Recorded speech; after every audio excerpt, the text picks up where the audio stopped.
Hi there, BookTube!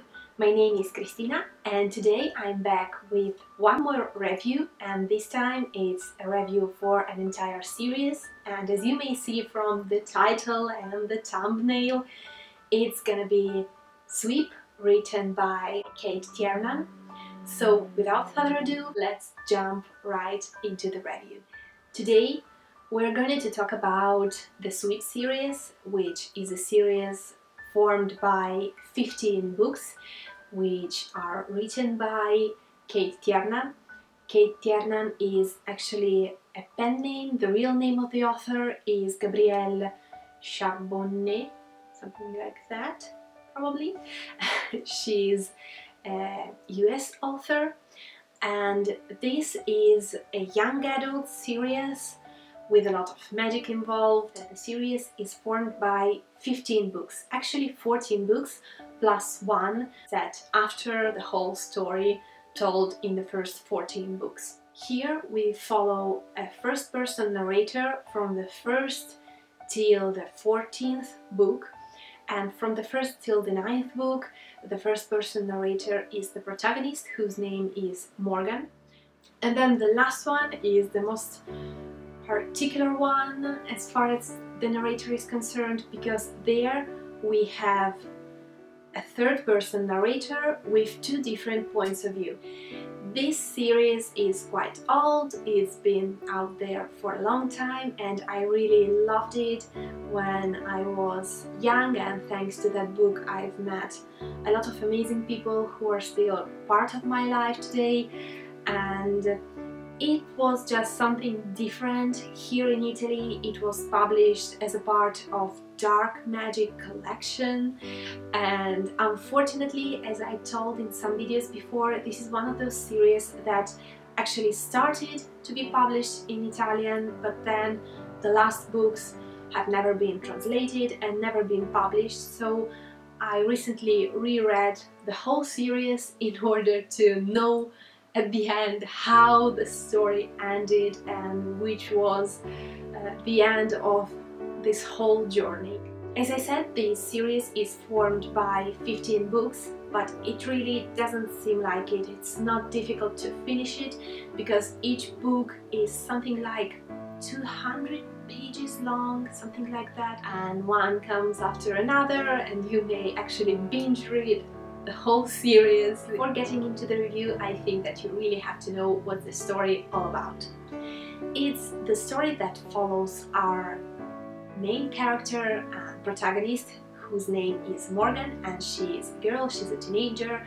At the beginning of the story she is 16, 17, something like that, and of course she goes to school. She lives in this little town named Windows Vale, and she lives in a very Catholic family with a mother, a father, and a little younger sister. Little, she's just 2 years younger, but still. And she's described as this plain girl, not particularly beautiful, just good at maths, so this kind of nerdy girl with a beautiful best friend, so she has a lot of complexes because she's friends with beautiful and she has all the boys, and Morgan, the protagonist, has never had a boyfriend, until one day a new boy comes and everything changes.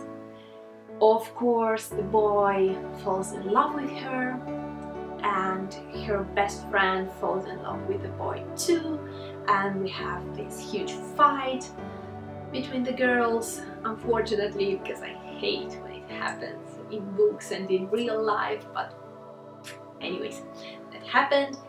And this sounds like a contemporary tale here, but it's not. It's actually some kind of fantasy because we have the elements of magic. And basically we discover that this boy who arrives at the school is a witch, and he starts to form his own coven in the city to teach them the ways of the witchcraft, and our protagonist of course falls madly in love with him, and she falls in love with magic, and the more and more things happen, the more and more she feels connected to the magic in a strange way and in a very familiar way, till she discovers many things about her past that she wasn't aware about her origins, about her parents, about why she's so good with the things she's doing when magic is involved, and why some things happen when she's around. And it's just this journey of discovery, and you may say, wow, 15 books about that. No, because this is just the first and the second book, and after the things really evolve so much, and we have adventure and we have passion, and so many things happen. And it's true that it's a YA, so we really have a lot of an unnecessary teenage drama, but if you read it as a teenager or with the eyes of a teenager, you really may get into the story, because it really makes you remember all the insecurities and all the things that are so difficult to face and to overcome when you're young and you're insecure and so on. So it's a great book because it mixes magic and the real high school life with all its ups and downs, and it mixes all these things together, and we have really a journey throughout the books, and the characters develop, and it's really great to see when there is actually a development in the characters, when a story goes on and on, even though the books are really short. So it's really like watching a TV series. You read a book and then you want to see the next episode and to read the next book and so on. Now that we know what this story is all about, I'm getting to the part in which I'm discussing a little bit more in depth about this book, and I'm going to tell you what I liked and what I disliked about this book. And here at the beginning there won't be any spoilers, but then at the end probably yes. So just pay attention, and I will tell you when to mute this video or to stop it so that you won't get any spoilers. The first thing that I actually didn't like that much, but probably just because I reread this series, is all the teenage drama, because I'm not a teenager anymore, so I really struggle to justify all the overreactions that happened in the book, but I remember really enjoying that books when I was a teenager, so it's just something that relates to this moment of my life. The second thing that I didn't like that much was the lack of technology. I mean, the story is set at the beginning of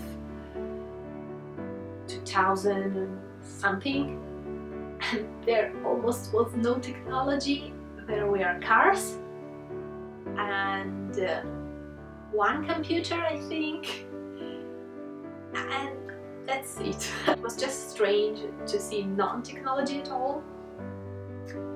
It's not something bad, it's just something that disappoints me a little bit when a book is set in our times and there is this lack of technology, as if it doesn't exist. I know that it's difficult to include technology in a story, because when you have technology you have to think about different solutions for so many things. It's so easier to have no technology at all and say that she was lost in the woods, when a phone call may solve everything. So it's more romantic and it's more interesting, but it's not realistic, and this is something that I didn't like. And now we are getting to the part in which I talk about the things that I loved about this series.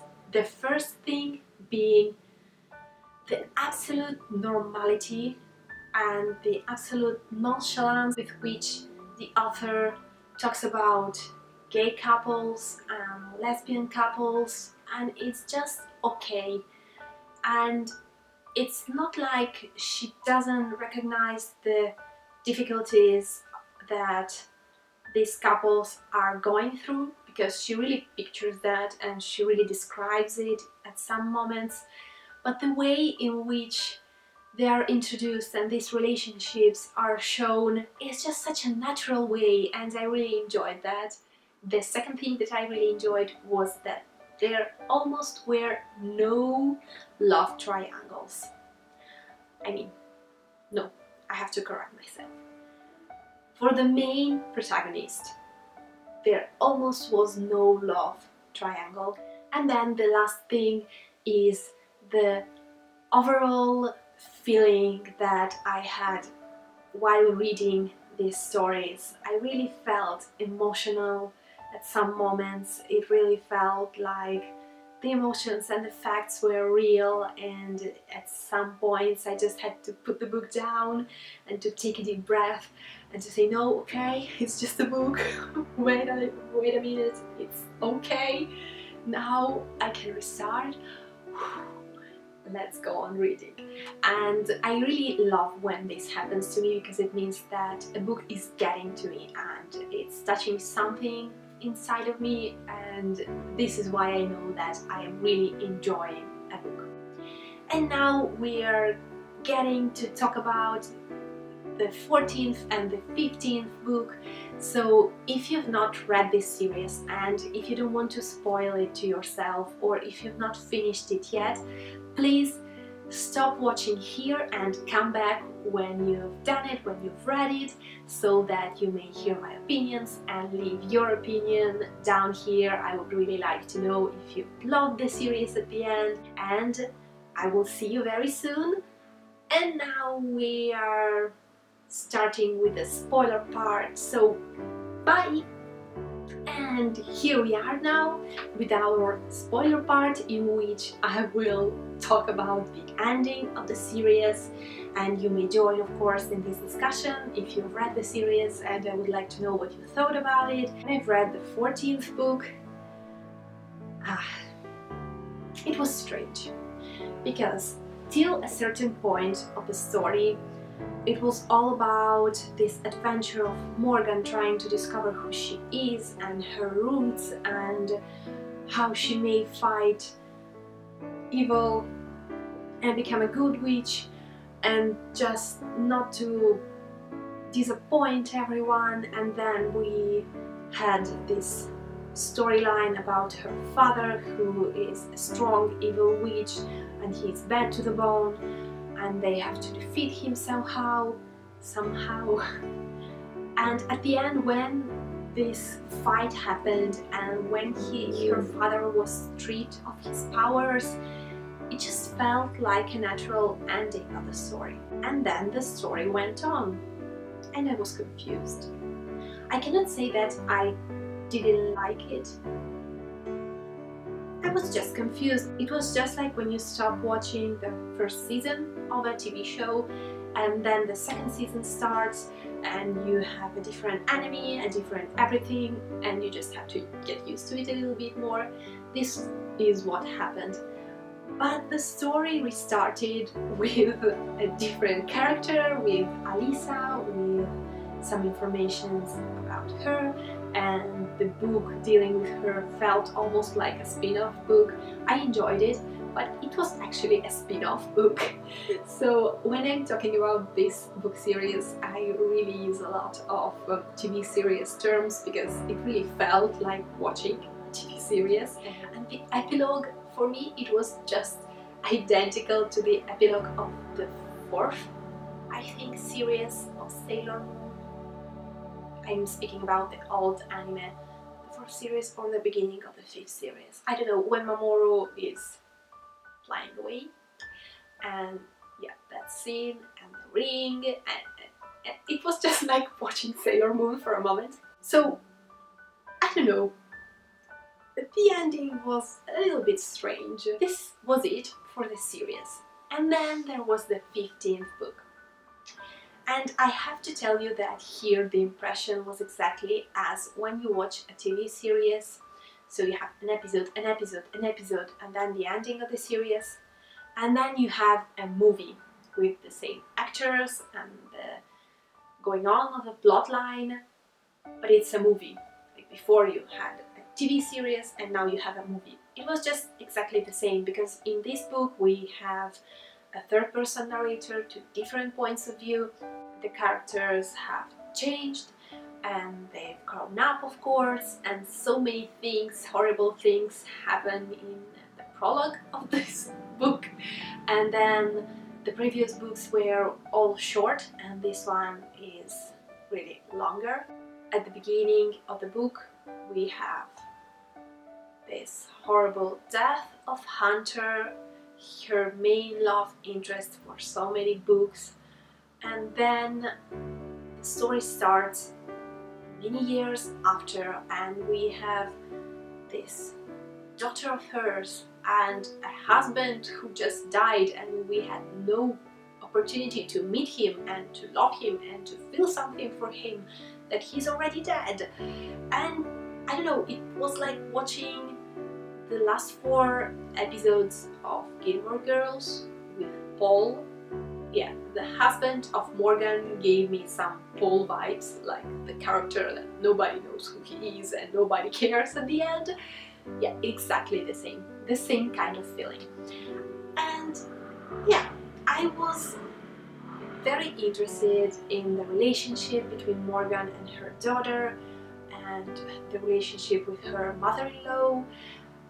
It was just great to see how Morgan has changed and how he grown up, and now she's a powerful woman. She is really sure about what she's doing, but still she has not changed so much. She has a lot of those characteristics that made her herself, but we discover a lot of awful things about her friends, like she's living apart from them and apart from her family, and she's hearing from them less and less. It was a little bit disappointing, but I know that the focus was here on something else, and it was great to see a mother and daughter relationship, one in which a mother really tries to do her best in order to be near to her daughter but still to be a mother. And I really enjoyed reading about Moira and her character and how she was different from her mother, and the ending of the book was bittersweet in some way.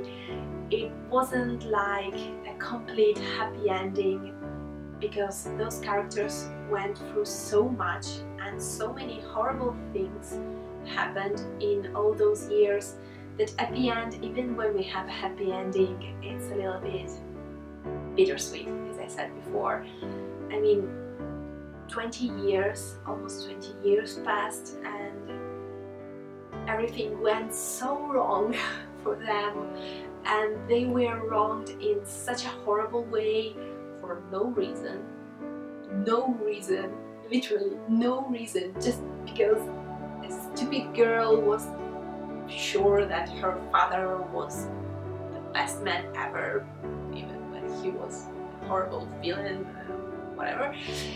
Yeah, it was bittersweet, because even if I know that now they are together and this is the real ending of the story, I still cannot think about the fact that they were apart for so long, and now Hunter is not himself and he will need so many years to heal actually, and to be himself again and to regain his powers and to just restart his life. But at the end of all, I really enjoyed this series. I'm so happy that I finished it finally, and I've talked for so long. It will take me a huge amount of time to try to cut everything and to edit this video, so I will stop here. Thank you so much for staying with me and for watching this video, and I hope to see you very, very soon. Bye! Ciao!